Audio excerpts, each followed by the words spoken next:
Merci d'être à l'écoute. On est en compagnie de Michel Audette. On discute toute la question des Premières Nations. Et actuellement, on sait, hier, Ghislain Picard, qui est le grand chef de l'Assemblée, avait convoqué les gens à Val-d'Or. Et là, ça a fonctionné, là.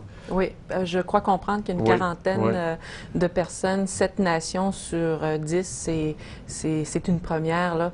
Et je dois vous dire aussi, c'est une première sur la question des femmes. Oui. Ça, pour moi, ça m'épate. Je leur lève ma couette. Bon, ben c'est bon, tant mieux. Mais là, parlant de militantisme, si j'étais jeune, là, rendu à 48 ans, on ramollit. Hein, on est entre les deux. En tout cas, vous êtes peut-être plus vigoureuse que moi.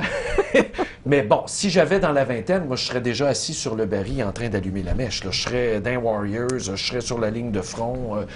J'attendrai l'appel. Écoutez, si le Québec ne réagit pas les Premières Nations, là, demain, vont sûrement, ou ce soir, en conférence de presse, envoyer un message. Voici ce qu'on demande. Voici ce qu'on espère du Québec. Voici ce qu'on espère du fédéral. Si ça ne bouge pas, puis que si le Québec n'a pas la bonne réponse, bien, je ne veux pas dire que c'est toute leur faute ou peu importe, là, ça se pourrait qu'on ait des jeunes, qu'on ait des mouvements sociaux qui se soulèvent. Ça se pourrait.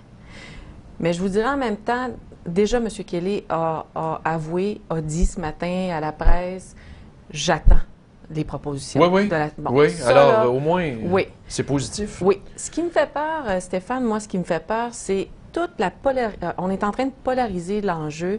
Les policiers d'un bord qui se tiennent coude à coude sur la question là, soulevée à Val-d'Or, les enjeux, je veux dire, soulevés à Val-d'Or. Et après ça, on va discréditer le discours de ces femmes-là, le message de ces femmes-là.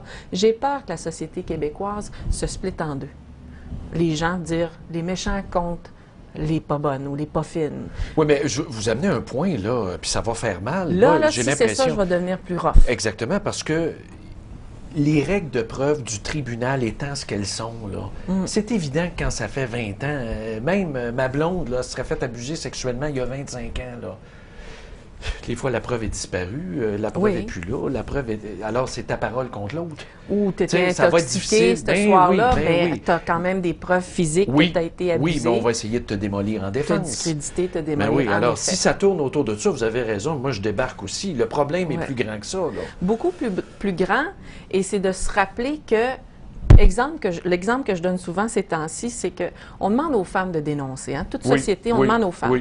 Si moi, dans ma famille, mon père, mon conjoint, mon fils ou mon petit-fils a commis une faute grave envers sa conjointe, envers une femme, donc violent, agression, frappe, peu importe, il faut dénoncer. Il faut dénoncer. C'est malheureux, ça existe dans nos familles québécoises et autochtones. Bien, ça existe aussi dans les ordres professionnels, ça existe aussi dans les corps policiers, que certains d'entre eux, certaines d'entre elles vont abuser de leur statut, de leur d'autorité. Ça existe. Comme les religieux le faisaient dans le temps. Et voilà. On revit encore un psychodrame, là. Mais je lance le message à chaque fois, on a besoin des policiers. Il y en a des bons, puis il y en a beaucoup plus de bons qu'on peut juger en ce moment. Mais là, je vous amène sur un point, puis on s'était posé la question, nous autres, chez nous, pour la SQ, il y avait un jeune qui graduait, puis on dit « Ah, Nicolas, hey, tu vas-tu travailler au poste chez nous? » Puis après, on s'est dit « Ah, au fond, c'est peut-être mieux pas, il connaît tout le monde. » Il est allé à Drummondville. Comment est-ce qu'on s'organise quand on est des communautés assez éloignées? C'est-tu du monde de la place? Qu'est-ce qui arrive? En 1989 jusqu'en 98, Femmes autochtones du Québec s'est mobilisé beaucoup sur ces questions-là, énormément. Et souvent, les femmes nous disaient, les travailleurs sociaux, tout ce qui est première ligne et deuxième ligne, on préférait que ça vienne de d'autres communautés. Ah oui, c'est vrai? C'est déjà tranché, ça? Oui, à cause, peut-être aujourd'hui ça l'a changé, mais toute la question de confidentialité, quand moi je dénonce ou je raconte mon histoire, puis l'intervenant, mais c'est le frère de mon agresseur ou C'est comme chez nous, tu avais 4 familles à peu près, là, tu sais, des ramifications, alors sur 1000... Alors, ils ont préféré... Elles proposaient, mais ça, tu peux pas imposer ça, mais elles espéraient que l'expertise vienne d'ailleurs, là, pour les soutenir. Oui. Bon, écoutez, je sais pas ce que ça va donner.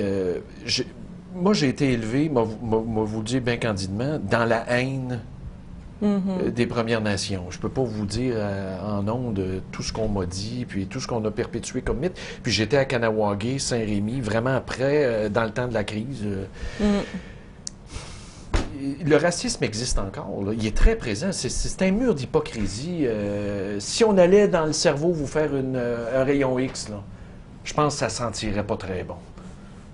Hein? On a évolué sur papier, mais pas... Le racisme est là, et c'est pour ça que j'aime ça me lever le matin. Parce que ce que je fais, ça vaut la peine. Mais c'est qui votre modèle? C'est quoi? Qu'est-ce qui vous inspire? C'est beaucoup de gens. La façon dont vous avez été élevé? J'ai des parents incroyables, un père québécois, une mère Inuit, qui toutes les deux ont lutté pour des justices sociales dans leur domaine respectif, dans leur réalité respective, je vous dirais. Mais c'est aussi de l'avoir vécu, c'est aussi d'avoir fait pardon à un moment donné lors d'une session de... Moi, à un moment donné, dans ma vie, c'était noir, là. J'ai fait une fatigue accumulée, dépression.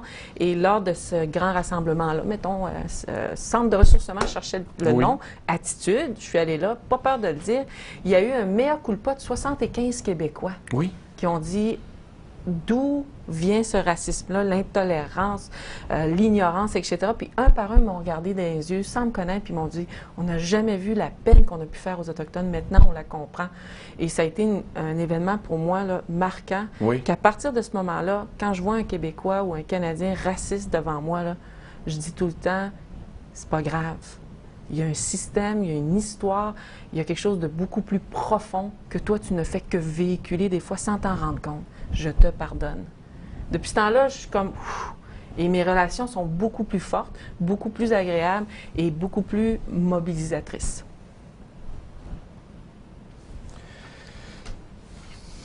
Bien, coudonc. Vraiment. Mais je vous trouve... des fois, j'écoute parler, admettons, Ghislain Picard. Je l'ai en entrevue, toujours calme. Vous, toujours calme. On est capable de se fâcher. Oui? Ah oui. Oh que oui. Mais est-ce que ça vaut la peine des fois? Je pense que je vais être fâchée au moment où je trouve personnellement que ça va être important. Puis laissez-moi savoir que M. Harper le sait quand je suis fâchée. Il le sait. Bien, en tout cas, je vous souhaite de contribuer encore longtemps. Parce que je sais qu'on va vous voir, là, c'est pas fini. Là. Merci. C'est clair. Là. Ben, merci d'être venu. Ça a été un grand moment. Merci bien. Alors, c'était Michèle Audette. Maintenant, on va prendre une pause. On va parler un petit peu, on va débriefer d'actualité. Et vers 12h15, on devrait recevoir M. Veilleux de l'Association des policiers provinciaux. Restez à l'écoute.